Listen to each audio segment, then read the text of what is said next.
تعالوا بقى النهارده اقول لكم انا قضيت يوم في اسكندريه انا وصاحبتي. ما كانش معانا فلوس، كل الناس تقول معناش فلوس. لا لا، خلاص خلاص مش هينفع نروح في حته، نقعد في البيت. لا، انا بالفلوس اللي معايا رحت ونزلت البحر وفطرت في مكان حلو والدنيا كانت تمام. نزلنا الصبح بدري انا وهي حوالي على الساعه 8. نزلنا من البيت ورحنا على رمسيس وركبنا نزلنا على اسكندريه في ميامي. يعني ننزل البلد على طول، كانت الاجره بحوالي 90 جنيه. قلنا مش مشكلة لو نزلنا ال21 وركبنا مواصلات هندفع أكتر من كده. قلنا يلا 90 مش مشكلة، يلا خليها علينا. وركبنا وطرنا على على اسكندرية.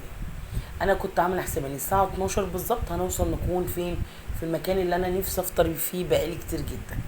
وهنا بقى وصلت اسكندرية، طبعا يعني عايز أقول لكم الجو كان حر يومها بس كان حلو. يعني عارف الواحد مبسوط، يعني كفاية انت بس بتغيري جو وكده. فقلت للراجل انا عايز انزل على جليم. قررت ان انا اروح افطر فين؟ في جليم بي. انا قلت بقى اروح افطر في جليم بي كده في حاجه اسمها باي بابا روتي. مش عارفه اقرا الكلمه. بابا روتي. رحت قلت له كده انا عايز افطر اورينتال بقى ونفطر فيه على البحر. بس كان تحفه، بصوا المنظر، الفيو يجنن. ده بصوا انا اليوم ده طلعت كل الطاقه السلبيه اللي عندي. ومنظر البحر كان وهم. ما كانش فيه موج طبعا عشان لما الجو بيبقى حر بيبقى ما فيش موج. تعالوا بقى نقول لكم بقيه اليوم كان فيه. بقيه اليوم بقى ننزل لنا اهم حاجه الفطار، وده شكل الفطار من بابا روتي، اسمه يجنن. صباح الفل يا ميرو. صباح الفل يا ايه علي. الاخبار؟ ازيك؟ احنا الفطار تحفه جدا. جبنا زيت الزيتون، عندنا فول بالزيت العادي، فيه فول بالزبده، ها. الفرايز، امم والفلافل. دي الفلافل. امم حلوه. بكام بقى الوجبه دي يا ميرو؟ اقصى ب 100 جنيه، بس ده بالخدمه الضريبه بس. تحفه تحفه تحفه تحفه. وهتشبع على فكره، 3 فلافل وطبق فول وجبنه وفرايز وعيش سخن جدا، بس تحفه. يعني الف بجد تعالوا هنا. كلوا من عنده. فين بقى؟ هقول لكم المكان، هكتب لكم اسمه. باي باي. هنا لقيت منى عماله تصورني وانا بدعي الناس اللي مضايقاني. انا كده خلصت الفطار بتاعي في بابا روتي. فطرت هنا في بابا روتي ده، حتى اسمه يا جماعه الاكل فيه تحفه قوي. وهنكمل بقى اليوم، هنقضيه على البحر كله. هنقضي اليوم بقى كله النهارده، كله على البحر بصراحه، لان الواحد عايز يطلع الطاقه السلبيه اللي عنده. انت عندك طاقه سلبيه يا منى؟ يبقى هنطلع. بس بجد الجو النهارده حر قوي في اسكندريه، بس البحر يبقى. ضحك عليا وقال لي اسكندريه النهارده حلوه قوي. واد الحمار. اه والله.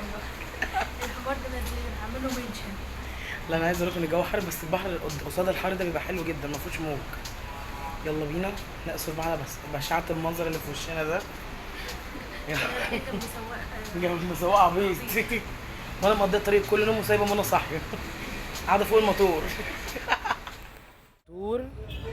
واحنا قاعدين ورا، والحنطور الجميل بيبص اهو، بيبص مش عايز يشوفنا. راكبين حنطوره يودينا القلعه والمرسى والعباس. عايز اقول لكم انه حلو قوي قوي، ممتع كده. اللفه دي كلها على بعضها كده يا جماعه ب 100 جنيه. يلا بينا وانا مستنيك من بدري. وما شاء الله استواء عمال يتكلم. بصوا استواء. يلا كنت بتطلع على بلانا. بس والله ممتع، ليه كده متعه خاصه الحنطور. بجد اما تيجوا جربوها حلوه قوي. واللفه كبيره ب 100 جنيه حلوه. مصر العباس. فين؟ انت تودينا عنده؟ واحنا راجعين هنخش عند مرسى ابو العباس. ايه القلعه؟ ما يا جماعه شكلها حلوه قوي.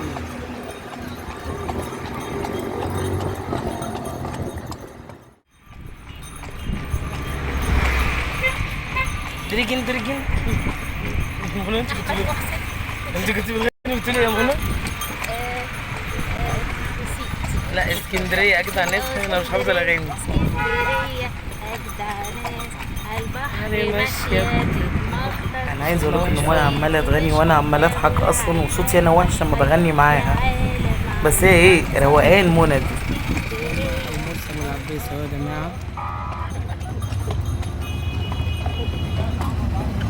وادي الترام الجديد.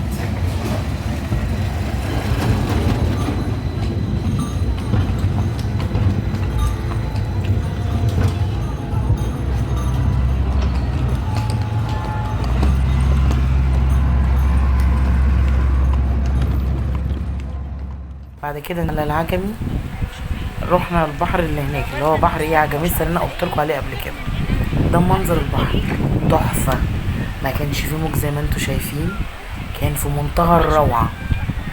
قعدنا حوالي ساعتين في الميه واستمتعنا جدا، وبالليل بقى شغلنا اغاني على البحر وكانت جميله. طبعا بعد ما طلعنا من البحر بيجوع، فكنا احنا جايبين ايه سندوتشات كبده معانا وشيبسي وحاجات، قعدنا بقى ناكلها قبل ما نروح نتغدى. وطبعا بالليل جه علينا وقعدنا نشغل اغاني وهيصنا بقى. انا اتفقت معاك اول الفيديو لو معاك فلوس قليله هتخرج خروجه حلوه.